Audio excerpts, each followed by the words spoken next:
so साग बनाउँदाखेरि चाहिँ हामीले सबभन्दा पहिला के गर्छौँ भन्दाखेरि सबभन्दा पहिला चाहिँ ज्वानो है सरी के हुन्छ ज्वानो सबसे पहिला चाहिँ साग हो आलुको हुन्छ फर्स्टमा आलु है ओ माई गड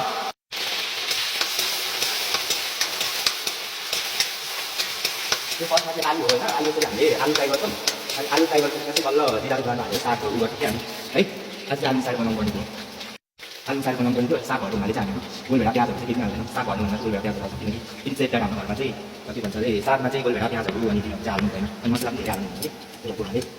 किनकि नट परिरहेको पर्छ कि सागमा मसलाहरू हाल्नु हुँदैन बेसा लसुनहरू चाहिँ हाल्नु हुँदैन कि सागमा के भएको हुनाले चाहिँ धेरै मसला चाहिँ हामी दालमा हाल्छौँ तरकारीमा चाहिँ मसला हाल्दैन जस्ट जिरा ज्वानो अनि अलिकति नुन सकेसम्म नुन पनि हालेर खानु हुँदैन सागले तर नुन हाम्रो बाहेक छ नुन चाहिँ हाल्छौँ तर अरू मसला चाहिँ हाल्दैन भइहाल्छ आगो रिभ्यू पसिनाको यस्तो छ यहाँ होला नि पसिना गएपछि मेरो है अनि त्यो हुँदा पनि देख्नु सक्दिनँ त्यो हात उल्टो भनेर चाहिँ उनीहरूले मलाई चिन्ता बनाएर जानुहुन्छ यो सिलामा हामी चाहिँ पट भन्छ मैले है त्यो चिन्ता हो चिन्ता चाहिँ के भन्नु सक्यो भने हामी चाहिँ चिन्ता हुन्छ अब यो आलुलाई चाहिँ उनीहरूले सानो सानो बेलासम्म फ्राई गरेर अनि उतार्नु अनि यही गरेर फेरि दाल बनाउनु त्यसरी साइड साइडमा आलु पिसहरू पछि भने यसरी फेरि हालिदिनु कि सो फेरि हालिदिनु प्रेसर नगर्नु है गरे पनि आइडिसी है सो आलु पाक्ने बेलासम्म चाहिँ म चाहिँ दाललाई प्याज काट्दै गर्छु सो त्यसपछि मलाई सजिलो होस् तरकारीमा दाल हामी प्याज हाल्दैन मैले बोल्दै चाहिँ दाललाई प्याज काट्छु त्यसरी दाललाई प्याज काट्छु यसरी अलिकति प्याज अनि त्यसपछि अब प्याज चाहिँ दिउँसोको लागि है दिउँसो चाहिँ हामी पास्ता खाँदैछौँ अनि प्लान छ सो दिस इज प्याज रेडी होला यो चाहिँ प्याज हो अनि प्याजमा चाहिँ अरू के हाल्नु पर्दैन सो यो चाहिँ म आलुलाई चाहिँ के गर्दैछु भन्दा पनि जान्दैछु कि आलु चाहिँ पाकिसकेको छ अनि यो आलुलाई निकालेर अरू चाहिँ साग पकाउनु थियो भने सो अरू चाहिँ साग पकाउनु है साग पकाउँदाखेरि चाहिँ के गर्छौँ भन्दाखेरि चाहिँ आलु भयो साग पकाउँदाखेरि चाहिँ सबसे फर्स्टमा चाहिँ हामीले यसरी ज्वानो हाल्छौँ होइन अनि ज्वानो अलिअलि डढ्यो भने चाहिँ हामीले के हाल्छौँ के भन्छ त्यसको नाम जिरा हाल्छौँ है पहिला ज्वानो हाल्छौँ है पहिला ज्वानो हाल्छौँ जिरा हाल्छौँ अनि जिरा पकाउँछौँ हामीले चाहिँ आगो रेडी सक्छ त्यो भएर आगो पहिला हाल्छौँ नि त सो यो चाहिँ आगो रेडी यो चाहिँ आगो हो आगोले चाहिँ हाल्छ यति रात छ कि होइन दाउरामा थुपिनु हो बट मैले चाहिँ हप्दै रातले पुरानो परिरहेको छ सो गाइज ओहो खाना मैले पकाउने होइन मलाई चाहिँ खाना पकाउन आँटिसक्यो सो जिरा ज्वानो भयो होइन जिरा ज्वानोपछि चाहिँ लेट्स ट्राई कि तेल कति तातो छ तेल एकदमै तातो छ सो जिरा ज्वानोपछि चाहिँ अब हामी डाइरेक्ट यसमा साग हालिदिन्छौँ यसरी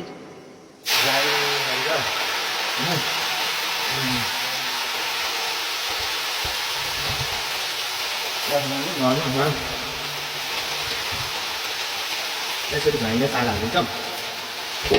सो यसलाई चाहिँ अलिअलि त्यसमा हामी केही मसला चाहिँ हाल्दैछौँ डाइरेक्ट अघि गरेको आलु काटेर हालिदिन्छौँ होइन काटेर आलु हालिदिन्छौँ अनि यसलाई के गरिदिन्छौँ हामीले एकछिन पाक्न दिन्छौँ है छोप्दैनौँ नछोपेर पकाउँछौँ है नछोपेर पकाउँछौँ अनि मजाले केही हाल्दैनौँ अरू चाहिँ के गरिदिन्छौँ भने हामी यसलाई अब पाक्न दिन्छौँ अनि त्यसमा नुन छर्केर चाहिँ निकालिदिन्छौँ है पछि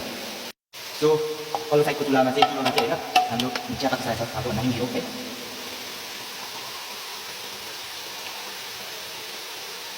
चिया भन्दै यस्तो छ भित्र पाक्दै गऱ्यो हामी चाहिँ चिया बनाउँदैछौँ ल यो भिडियोमा के भयो फिल्टर हो कि के पुरा लिपस्टिक हालेको छ मेरोमा त अम्बा त होला थालमा हालेर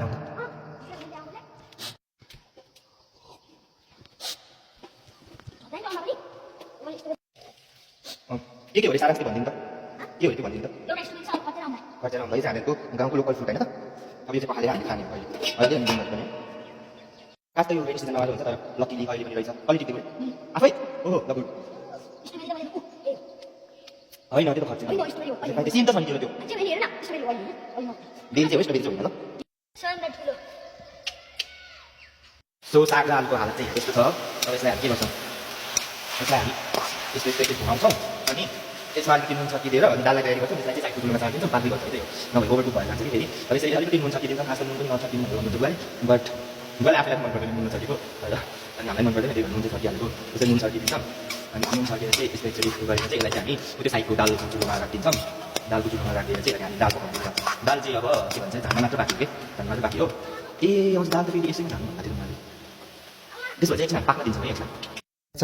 अहिले नखाम यो चाहिँ खानु है सो यतै